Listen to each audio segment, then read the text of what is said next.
Welcome to Vedic Study.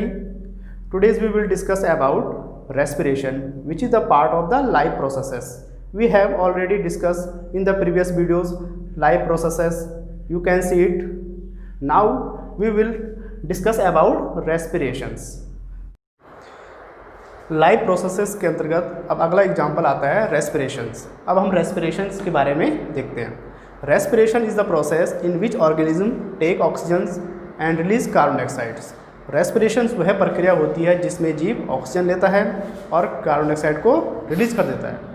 रेस्पिरेशंस केवल oxygen लेना या कार्बन डाइऑक्साइड छोड़ना ही नहीं होता है। इसके अंतर्गत कॉम्प्लेक्स फूड सब्सटेंसेस जो होता है, यानी कि जो भोजन हम करते हैं उस भोजन वो कॉम्प्लेक्स फूड सब्सटेंसेस के रूप में होता है।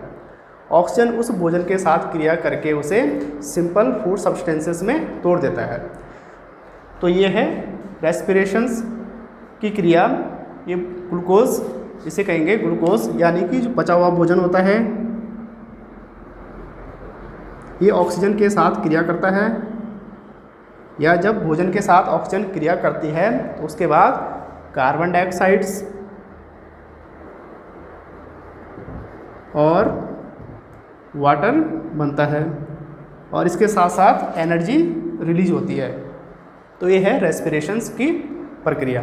तो रेस्पिरेशंस में जो भी भोजन हम करेंगे उस ग्लूकोज, पचा हुआ भोजन ग्लूकोज, जो कि एक कॉम्प्लेक्स फूड सब्सटेंसेस होता है जो ऑक्सीजन के साथ क्रिया करेगा या ऑक्सीजन की उपस्थिति में वो कार्बन डाइऑक्साइड, वाटर और एनर्जी को रिलीज करता है। तो ये हो गया रेस्पिरेशंस के बारे में। अब हम इसी चीज़ को डिटेल से पढ़ेंगे। अब हम रेस्पिरेशन की इस प्रक्रिया को इस लाइनर डायग्राम के माध्यम से समझने का प्रयास करते हैं। भोजन यानी कि ग्लूकोज, जो पचा हुआ भोजन होता है उसे ग्लूकोज कहते हैं। ये ग्लूकोज जब हमारी कोशिका के साइटोप्लाज्म में पहुंचता है तो यह पायरुविक एसिड और एनर्जी में कन्वर्ट हो जाता है। ये पायरुविक एसिड बाद में ऑक्सीजन की उपस्थिति और अनुपस्थिति में विभिन्न प्रकार से टूटता है। तो पहला देखते हैं absence of oxygen. Pyruvic acid oxygen की अनुपस्थिति में दो प्रकार से टूटता है।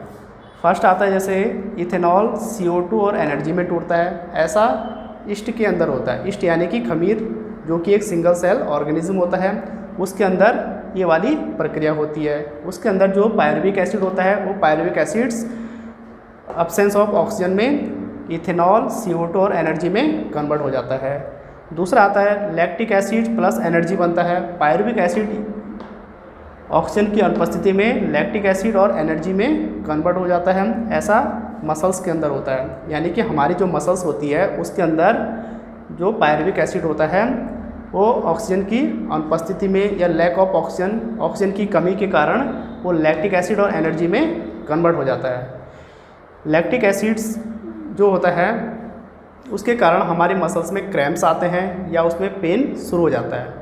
जब कभी हम हार्ड वर्क करते हैं, हार्ड वर्क करते समय हमारी मसल्स में पेन शुरू हो जाता है या हमारी मसल धीरे धीरे थकना स्टार्ट हो जाती हैं या उनमें क्रैम्प्स आ जाते हैं, तो ये सब उस लैक्टिक एसिड के कारण होता है। और लैक्टिक एसिड कब बनता है? जब पायरुविक एसिड्स ऑक्सीजन की अनुपस्थिति में या ऑक्सीजन की कमी के कारण इसमें लैक्टिक एसिड में कन्वर्ट हो जाता है, जिस कारण से हमारी मसल्स को पर्याप्त मात्रा में एनर्जी नहीं मिलती है तो हमारी मसल्स में पेन स्टार्ट हो जाता है। नेक्स्ट देखते हैं प्रेजेंस ऑफ ऑक्सीजन। ऑक्सीजन की उपस्थिति में जो पायरुविक एसिड होता है वो carbon dioxide, water and energy में टूट जाता है। ये क्रिया माइटोकॉन्ड्रिया के अंदर होता है और इसी क्रिया के द्वारा हमारी बॉडी में एनर्जी आती है। तो ये था रेस्पिरेशंस की प्रक्रिया। अब हम देखते हैं टाइप्स ऑफ रेस्पिरेशंस। रेस्पिरेशन जो होता है इसको हम दो पार्ट में डिवाइड करते हैं, aerobic respirations and anaerobic respirations. Aerobic respiration जो होता है it take place in the presence of oxygen. Oxygen के प्रेजेंस में जो रेस्पिरेशन होगा उसे हम कहेंगे एरोबिक रेस्पिरेशंस। एनारोबिक रेस्पिरेशन कहते हैं it take place in the absence of oxygen. जो एनारोबिक रेस्पिरेशन होता है ये ऑक्सीजन के एब्सेंस में होता है, तो उसे हम कहते हैं एनारोबिक रेस्पिरेशंस। एरोबिक रेस्पिरेशन जो होता है वो हमारी सेल्स के माइटोकॉन्ड्रिया में होता है, जबकि जो एनारोबिक रेस्पिरेशन होता है वो सेल्स के साइटोप्लाज्म में होता है। एरोबिक रेस्पिरेशन का जो एंड प्रोडक्ट्स है, यानी कि जो ग्लूकोज ब्रेक डाउन होकर कार्बन डाइऑक्साइड और वाटर बनता है।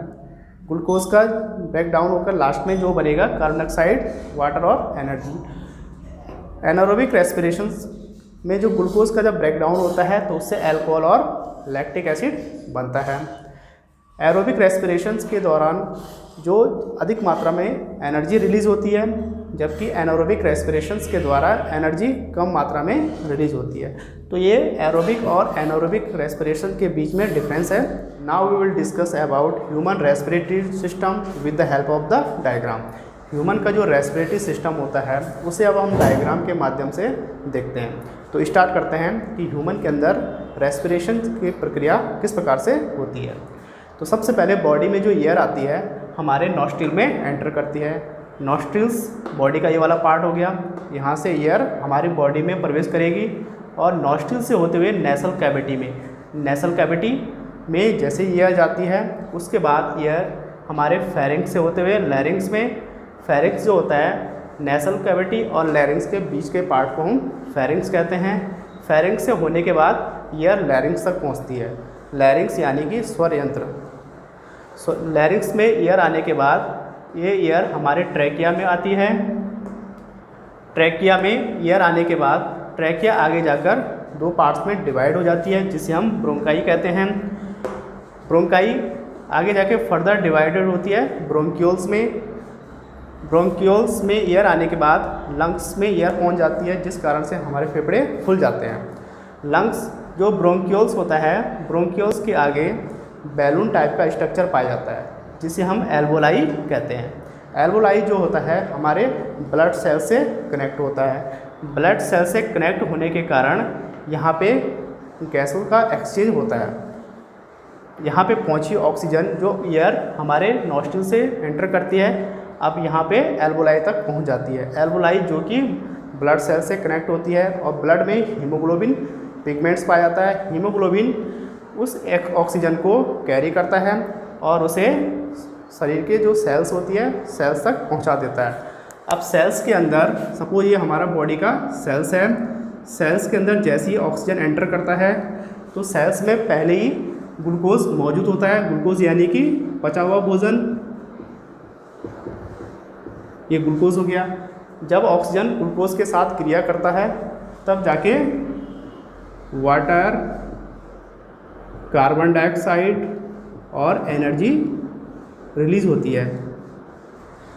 कार्बन डाइऑक्साइड जब सेल्स के अंदर उसकी मात्रा बढ़ जाती है तब ये डिफ्यूज़न द्वारा, डिफ्यूज़न यानी कि movements of molecules higher concentration to lower concentrations, यानी डिफ्यूज़न की प्रक्रिया द्वारा कार्बन डाइऑक्साइड पुनः हमारे ब्लड में पहुंच जाती है और ब्लड वापस फिर उसी क्रिया द्वारा उसको एल्वोलाई तक लाता है और एल्वोलाई से ब्रोंक्यूल्स और ब्रोंक्यूल्स से फिर से ट्रैकिया, ट्रैकिया से लैरिंग्स, लैरिंग्स से फेरिंग्स और फिर नेसल कैविटी और नेसल कैविटी से नॉस्ट्रिल तक एयर हम जो कार्बन डाइऑक्साइड जो कार्बन डाइऑक्साइड वाली एयर होती है हमारे नॉस्ट्रिल से शरीर से बाहर हो जाती है। तो इस प्रकार से रेस्पिरेशन की क्रिया हमारी बॉडी में काम करती है। अब हम देखते हैं रेस्पिरेशन इन प्लांट्स। प्लांट्स के अंदर भी रेस्पिरेशन की प्रक्रिया होती है। जैसे ह्यूमन बॉडी के अंदर या एनिमल्स के अंदर रेस्पिरेशन होता है वैसे ही पौधे भी क्या करते हैं, रेस्पिरेशन की प्रक्रिया करते हैं। तो स्टार्ट करते हैं रेस्पिरेशंस इन प्लांट्स।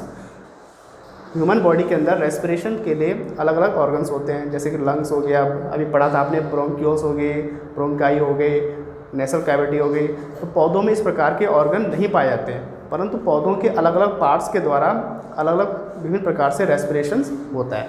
जैसे कि स्टोमेटा है, स्टोमेटा प्लांट्स का रेस्पिरेटरी ऑर्गन्स कहलाता है जो कि पत्तियों में पाया जाता है। पत्तियों का अपर सरफेस या लोअर सरफेस दोनों में स्टोमेटा पाए जाते हैं। अपर सरफेस में स्टोमेटा कम मात्रा में होते हैं जबकि लोअर सरफेस में स्टोमेटा की संख्या अधिक होती है। स्टोमेटा के थ्रू गैसों का एक्सचेंज होता है।